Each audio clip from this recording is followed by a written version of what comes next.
ខ្ញុំដឹងណាពេលដែលខ្ញុំលេងសម្រាប់ចិត្តលេងលះគ្នាទុកលំបាកទាំងអស់វានឹងធ្លាក់ទៅលើកូនប៉ុន្តែខ្ញុំនឹងបដិញ្ញាចិត្តថាធ្វើយ៉ាងណាខ្ញុំនឹងក្លាយជាម្ដាយដែលដើរតួជាម្ដាយផងជាឪពុកផងបំពេញកាតព្វកិច្ចនឹងល្អបំផុតសម្រាប់កូនរបស់ខ្ញុំតែម្ដងនេះគឺជាការរៀបរាប់របស់បងប្អូនជាច្រើនដែលគាត់សម្រាប់ចិត្តយ៉ាងលំបាកពេលដែលគាត់សម្រាប់ចិត្តបែកបាក់គ្នាអញ្ចឹងជីវិតគ្រួសារវាជួបរឿងជាច្រើនពេលដែលយើងសម្រាប់ចិត្តបែកបាក់គ្នាយើងនឹងដឹងថាទុកលំបាកទាំងអស់ហ្នឹងគឺវានឹងធ្លាក់ទៅដល់កូនហើយយើងពិតជាអត់ចង់ទេចាទាំងជាពិសេសស្ត្រីនឹងតែម្ដងពិតជាអត់ចង់ទេប៉ុន្តែសួរថាយើងបន្តទៅយ៉ាងម៉េចបានទៀតហើយក្នុងនាមខ្ញុំជាអ្នកផ្ដល់ប្រឹក្សាយោបល់កន្លងមកមានបងប្អូនស្ត្រីយើងគាត់ព្យាបាលបញ្ហាសុខភាពហើយចាហើយគាត់សួរថាតើខ្ញុំបន្តនៅជាមួយគ្រួសារខ្ញុំទៀតអត់ខ្ញុំបន្តយកប្តីខ្ញុំទៀតអត់បន្តរស់នៅក្នុងផ្ទះក្រោមដំបូលតែមួយតែប្តីខ្ញុំមិនបានជាឪពុករបស់កូនខ្ញុំទេ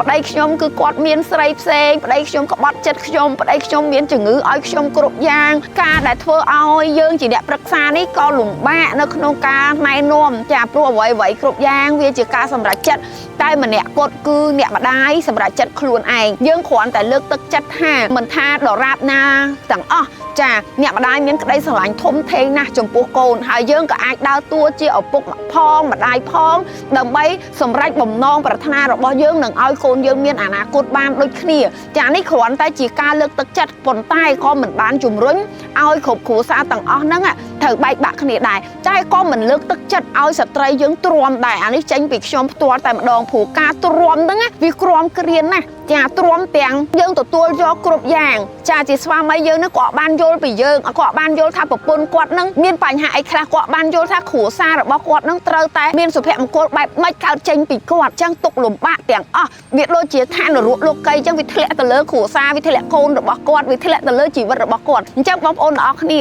មិនមែនគ្រប់ការលែងលះទាំងអស់ចាសិតតែអាក្រក់ទេព្រោះមនុស្សម្នាក់មានជួបមានបែកវាជាច្បាប់ធម្មជាតិស្រាប់ហើយតែបើសិនជាយើងជួបបុរសដែលគាត់មិនល្អក៏យើងមានសិទ្ធិនៅក្នុងការជ្រើសរើសដើរទៅលើវិថីរៀងខ្លួនចាបើសិនជាយើងផ្ដល់ឱកាសរាប់រយដងហើយនៅតែគាត់មានផាត់ក្បត់បញ្ហានាំជំងឺដល់គ្រួសារមិនរស់ស៊ីដើម្បីដឹកនាំគ្រួសារតើឲ្យគ្រួសារទៅពឹងអីគេចាការបកស្រាយមួយចំនួនរបស់បងប្អូនស្ត្រីយើងហើយខ្ញុំក៏នៅតែលើកទឹកចិត្តឲ្យបងប្អូនស្ត្រីយើងទី1គឺយើងមានចំណេះដឹងចាមានមុខរបរមានប្រាក់ចំណូលចាមានសុខភាពល្អអាចរស់ដោយខ្លួនឯងបានអាចជាចំណែកមួយជួយគ្រួសារបានដោយមិនពឹងផ្អែកទាំងស្រុងទៅលើគ្រួសារចាយើងក៏អាចដឹកនាំគ្រួសារយើងខណៈពេលមានបញ្ហាណាមួយកើតឡើងចា